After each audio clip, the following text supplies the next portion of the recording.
Good morning, everybody. Morning. Morning. Come on.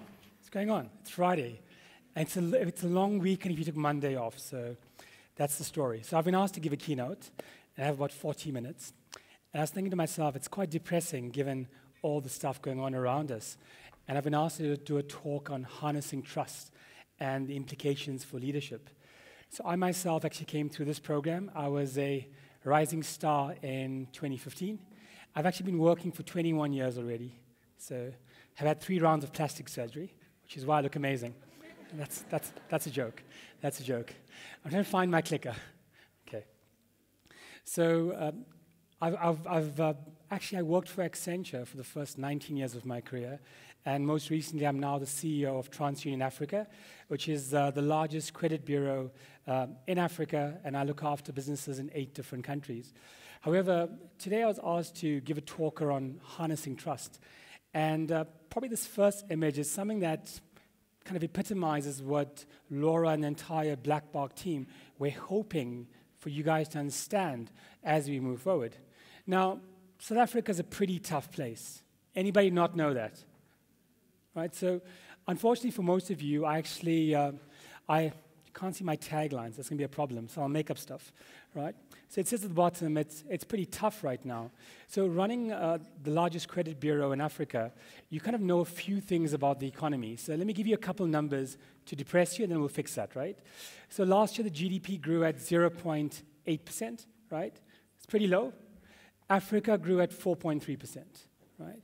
So when your fellow colleagues in other countries say we're dragging them down, mostly correct, right? In the first quarter this year, we grew minus 3.2% from a GDP perspective. Second quarter, plus 3.2%, but that was before our recent spate of bad news in the media, right? So a lot of news around femicide, xenophobia, and we find ourselves in a position where we've lost our way. So economic growth's tough. What else do we know? We know that unemployment's pretty high right now. How high? 29.7%. In the millennial sector, for those that are in the 16 to 24 range, 55% unemployed, right? In the business I run, we look at a stat called the level of indebtedness. 73% of all people that earn money use that money, 73% of all the money they earn, after it gets into their pocket, to pay for the debt that they owe. 73%.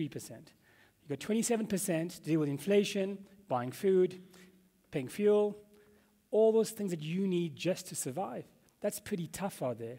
So what do? Do you quit and go to Australia, to Canada? Do you give up this wonderful sunshine and the ability to see grass and walk around? Do you give all that up, or do you find something different? So in many regards, this topic of harnessing trust provokes us to think differently. Now, do you want to think differently, or have you given up already? What do you guys think? Have you given up? No?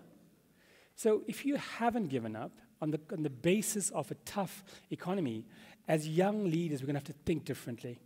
You're going to be placed in front of challenges individually and collectively.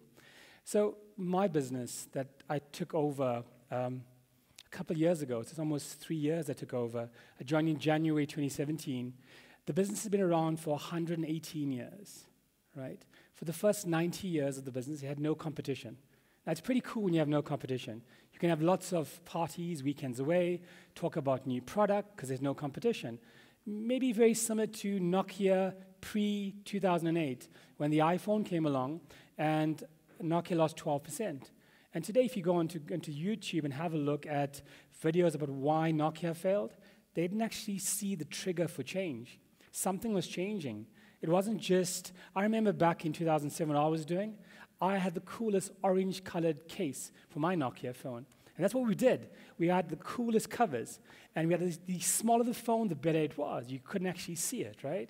Then an ugly phone came out completely, and then that was the competition. And in January 2008, Nokia lost 12% of their market share, just like that. In a very similar way, the business I took over first saw competition in the year 1994, and between 1994 and 2017, we lost market share along the way, right? It's normal to lose market share in a competitive environment, going from having no competition to having 5 competitors.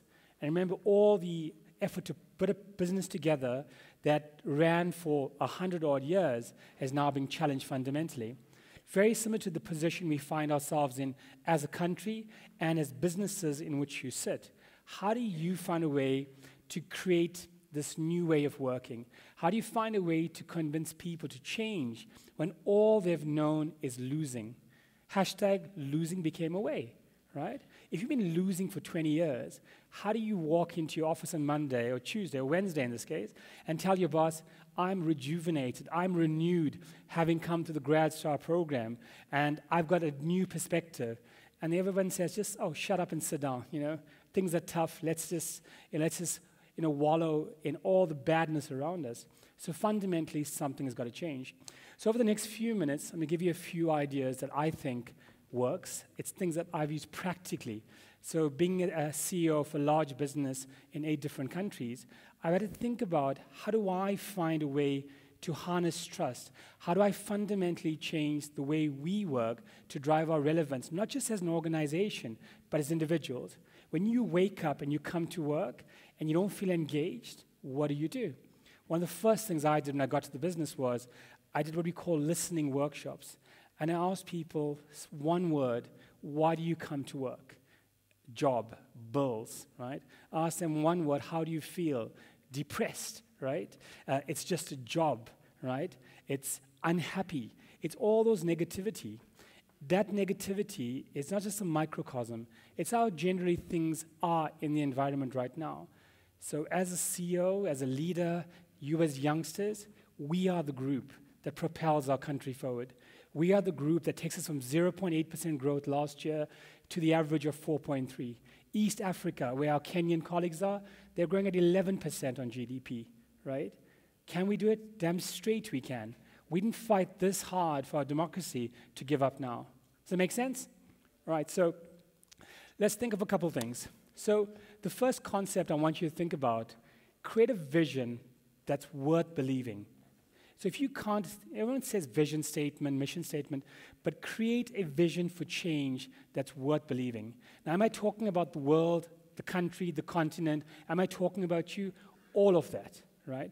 So what do I mean when I say create a vision for change that you can believe in? When you close your eyes, you can actually feel this change manifesting. People always say, I want to be famous. People always say, I'd like to have a certain job. I'd like to ask you the question, when you close your eyes and you imagine your vision manifested, how does it make you feel? How do you feel when you close your eyes? So when I think about my business as a real example, we have the ability, working in the middle of an entire economy, to make a difference. I'm a guy that grew up in Chatsworth in Durban. I grew up in a tough neighborhood. When I close my eyes and I think about the impact of what my business does, I can feel in my community the difference it would have made. I can feel the person that was told no to the entire time now being told yes for the first time. It's that crystal clear. So when you think of a vision, people always think, oh, it's written down, get the PowerPoint deck. If you come to my office, I have a 3-meter wide banner outside my office that says TransUnion, hashtag solving problems that matter. Because there's only a few problems that matter.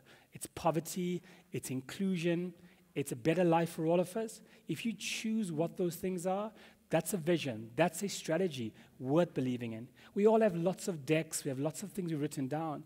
But if you can't crystallize it, how do you get people to believe in it? Now, to make it real for you as a leader, if I couldn't crystallize this walking into an organization, so imagine this. I arrive on the 3rd of January at a brand new business. It's been running the same way for a long time, and they told, this dude, he's the new CEO, right? What makes me a CEO? I'm just a guy they hired.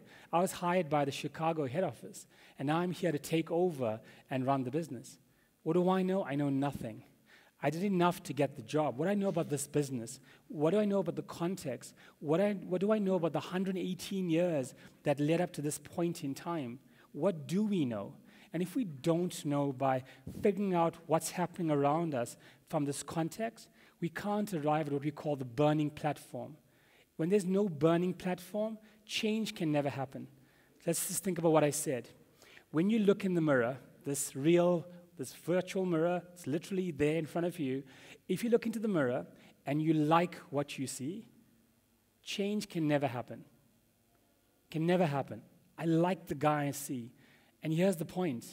If you have not been convinced that I've given you 6 to 8 data points that tell you that change needs to happen, then you're in trouble already. You need to find people around you to help you understand what your burning platform is, collectively as a group, but individually. How do you drive purpose and energy and resolve if you're not sure what your burning platform is? So when I look into the mirror every day, I'm always on edge. It's like, what can I do more? And I become uncomfortable with my reality. And when that starts, then you start to think about, what is this vision, my individual vision statement, our business vision statement? And I keep asking myself, how do I know we're doing well? Now, you may think growing revenues is how you do well. Growing margins is how you do well. But ultimately, at an individual basis, when you make an impact to your life, to those around you, that's when you really know you're making a difference. Now, for each one of us that's in the market right now, in the jobs we do, we're just a person in a business. Some of you may say, Lee, it's many, many years before I'll have a chance to actually jump in and make a difference. Why can't that start now? What prevents you from stepping up and leading the change in your organization, in your team, if what you're doing right now is quite compliant, it's very safe, and that safeness won't give us the propulsion we need to get from 0.8 to 4.3, to get your business from a 2% growth business to a 10% growth business? What will that take?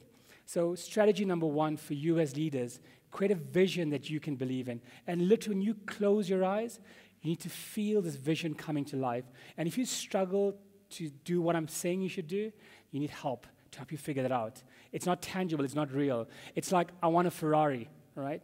Is that really what you want? You can't get bread and milk in your house, right? That could be a longer-term thing. Buy a poster, put it up on the wall, right? But how do you start to put a vision in place that makes it real for you? So that's strategy number 1. Second thing is a concept we call followership, right? Followership are those that follow you. So imagine this. Walk into a business, hundreds of people, and it's like, who are you, right? You're a former consultant. What are you doing here? What do you know about this, that, and the other? You haven't been here long enough. That's typically what anybody would say. So the very first thing was finding a way to create a vision that can inspire you. Because all day long, people can say, no, no, no. Why should we change? Why should we change? So finding for yourself the resolve to push through, because it's not going to be easy, right? It wasn't easy because that's why the burning platform was created in step 0, for them to bring you in or for you to start the journey of change. Followership is what makes it possible. So whether you're at ABSA or Accenture, or whether you're an independent, whether you're a contractor, whether you're an entrepreneur, you're going to need followership. Followership are those people that believe in you. Think to yourself now, if you had a tire burst on your way out, who would you call, right? Who would say, don't worry, I'm on my way. I'll see you there. I've got your back. Who are those true people that follows you regardless? So you're about to embark on fundamental change. You may be completely wrong. You may have to pivot and change direction. You may be wrong and you have to say sorry. But who's going to follow you to make that happen? Followership is something you have to figure out.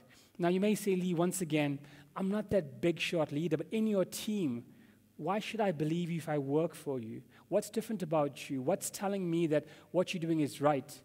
Followership is helping figure out who are the yes people that get you completely. At an individual level, we have a common language between us.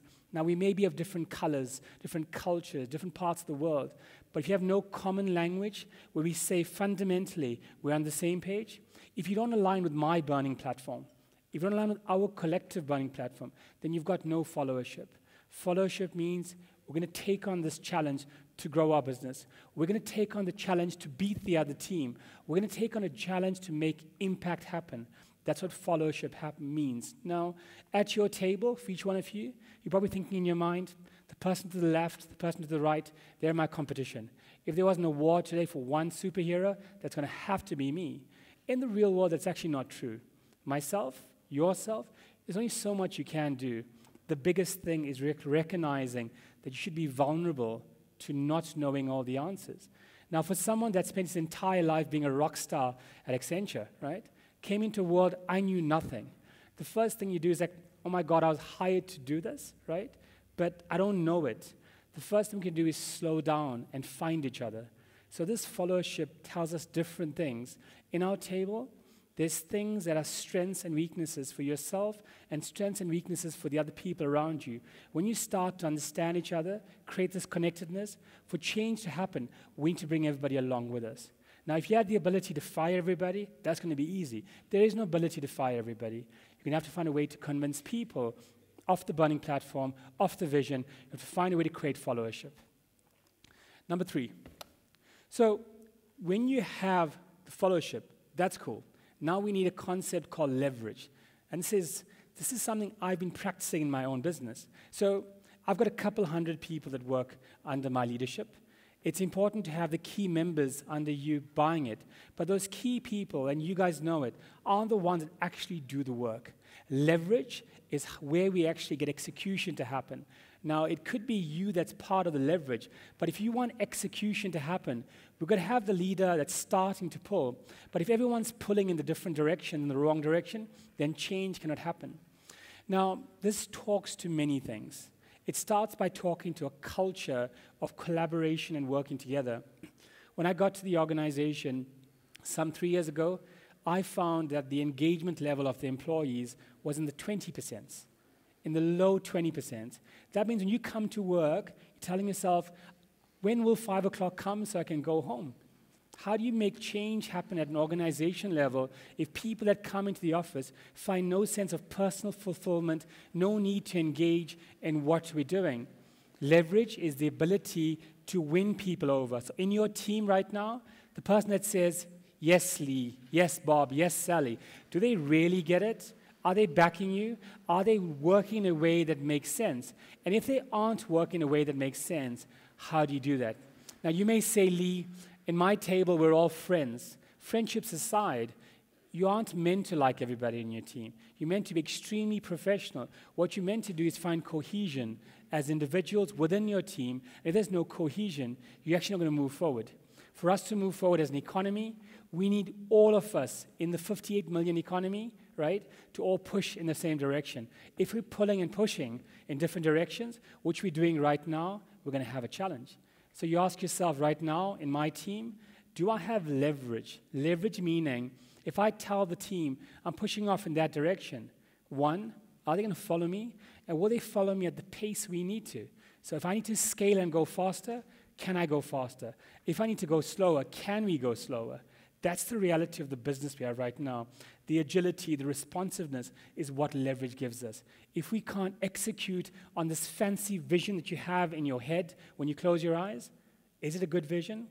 Is a strategy just a plan? Doesn't the strategy need a plan plus execution? The leverage is what makes all that happen. So that's the third thing I want you to take away today. The fourth thing is establishing a new way of working. If you've been losing for 100 years, if you've been losing for a week, if you've been losing for 2 days, however long you've been losing, but if you've been losing, whatever you've done for the last week, the last month, the last year, since you started your career, how will that take you forward if you've tried the same thing over and over and again? Many people say that the definition of insanity is trying the same thing over and over and again and banging your head against the wall until there's blood everywhere, right? That's what insanity is. Now, if you've done the same way for a week, a year, a month, 100 years, how do you find a new way? So now we've got vision that people can believe in, right? We've got followership, people saying, I've got your back all day long, right? You've got a team that says, we are your leverage, right? They're all good to go, but they haven't pulled tug of war before. They haven't figured out how to work in a new way. You've got to find this new way of working. That's difficult because you may say, Lee, in my business, whether you're a bank, a retailer, whether you're a consulting firm, wherever you are right now, whether you're an entrepreneur, if you find that your cash flow is drying up and whatever you're doing doesn't actually work, as an entrepreneur, you'll stop the bus. As a big corporate, you'll push on for a while longer. As an entrepreneur, you'll ask yourself, how many days before there's no food? How many days before I can afford to have fuel in my car, right? That's the reality of being an entrepreneur. So one of the key things that I had to figure out in my organization is, what's this new way of working? So let's make it real. When I got to the organization, I found that we had 1,800 products, right? 1,800 products that we sold to the market. We did what we call a Pareto analysis. We found there were probably 20 products making us most of our revenue. Within 6 months, we cut half of our products just like that. right? If clients were unhappy, I was okay. I'm sorry, but I can't service you. If you have one customer making you 60 rands a year, should we really have a product for that? Maybe it's not a good idea. So making very judicious calls as to what we do. Started off with 1,800. Today we have 5, right? The 5 are decommoditized things. They're things that we know make a difference. I'll give you an example to keep it real. Everyone's looking for new customers, right? Everybody, whatever business, you're looking for a new customer, whether you're a B2C or a B2B business. All the good ones are taken, right? Everyone's got a good customer, and now we're all fighting for the same customer. Whether you're ABSA, NetBank, whether you're FNB, we're all fighting and fishing in the same pond. What if I could tell you today there's another pond next to your old pond that no one knows about? Why don't you start fishing there, and within a matter of time, you'll find a new customer that no one saw before. That is the very essence of what inclusion is. Someone's emerging. I was bad in my history, right? We found a way to predict when someone becomes good before they actually become good. And that's quite powerful for us if you're looking for customers, right? Someone that's starting to become better. Now, from an inclusion perspective, that has nothing to do with data. We've put humanity together with the data. What we've been able to do is said, in the history of us, given the nature of our economy, we've had a hard time for a long period of time. You may be indebted, you may have a judgment, could be your parents, you could have a default, but over a period of time, I've started to become a better person. Started paying off my bills, I've started, keeping the straight and narrow. I'm not there yet. But what if we could see in the data that Lee, as depressed as he is, or suicidal as he is within reach of change. Now that's the problem with the way we run as businesses. It's all very black or white, 0 or 1. But things need to start to gray so we can challenge the ways we work fundamentally. And that's the opportunity for us. This way you've been working for 100 years, for 200 years, for the last week. If it's not working, are you brave enough to stop the bus and say, the burning platform says it isn't working. How do you find a new way of working? That's something I want you to think about very, very importantly, primarily because of the world I come from. Come from consulting, where I spend a lot of my time and my team's time running transformation for other organizations. So we're always called in because the organization didn't see the burning platform, but something was wrong. They were drying up revenue, margin was eroding, they were losing customers, their NPS was down. On the outside, we saw it because we were on the outside all the time. But when you're on the inside like you are, how do you see it? Why should somebody else come and mind your business? Why don't you create your burning platform? Why don't you try new ways of working? There are very few things in the world that aren't available for free. Whether it means learning on Coursera, edX, Singularity, whether it means spending time after hours reading the newspaper, getting to grips with what's happening around you, there's a new way of working that can only start once you've found your burning platform. If you're content, if you're complacent, forget about this presentation. It's not going to happen. You've got to find yourself being edgy. I want more. Because if you as youngsters want to be the next directors, the next partners, the next Maria Ramoses, the Sim Shabalalas, you'll be the next Shamil Joseph at Vodacom, right? The edginess starts now, right? In this room, it's over 100 of you here, maybe 200. If I told you I can only choose 5, wouldn't you want that to be you? And if you don't want it to be you, ask yourself, why don't you want it to be you? And that's the burning platform I'm talking about. Your chance will be limited. The door of opportunity won't knock that often. And when it does knock, I'd hope you'd be standing on the other side. And then finally, with all the stuff we've been talking about, we spoke about creating a vision that you can believe in, finding followership. The guys will help you retire you when you need to, creating the leverage you need, putting a new way together. If you don't show results from the new way of working, was the vision that believable? Did you really have followership? Did you really have leverage? And was your new way of working really working? For you to create systematic change in a business, right? That's what you need within your team, within your organization, within the country. We're going to choose a direction, stick with it. Find the leverage, find the followership, find new ways of working. If the results are not there, you need to go one back. You need to go one more back and figure out whether you have the checks and balances that you need. In my business, we call the concept checks and balances. For everything you do, there should be a check and a balance that keeps you honest. At an organization level, every person that works in our business has a little checklist on their desk, how to do good business, right? And if you don't have a way of checking, you could meander down the wrong path. down this rabbit hole that you shouldn't be? And how do you actually come back from something when you aren't checking it? In different forums, whether you're in Alcoholics Anonymous or whether you're in Weight Watchers, they have a concept called an accountability partner. Who's holding you accountable?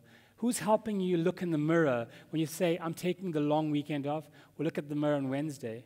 Because accountability, drive, results, vision doesn't keep office hours. Relevance doesn't keep office hours. If you're an entrepreneur, you may have no money on Wednesday, right? You've blown it away because you believe that you're okay. You didn't see all the data in front of you. So that's my flyby talk about how you harness trust and how you drive leadership.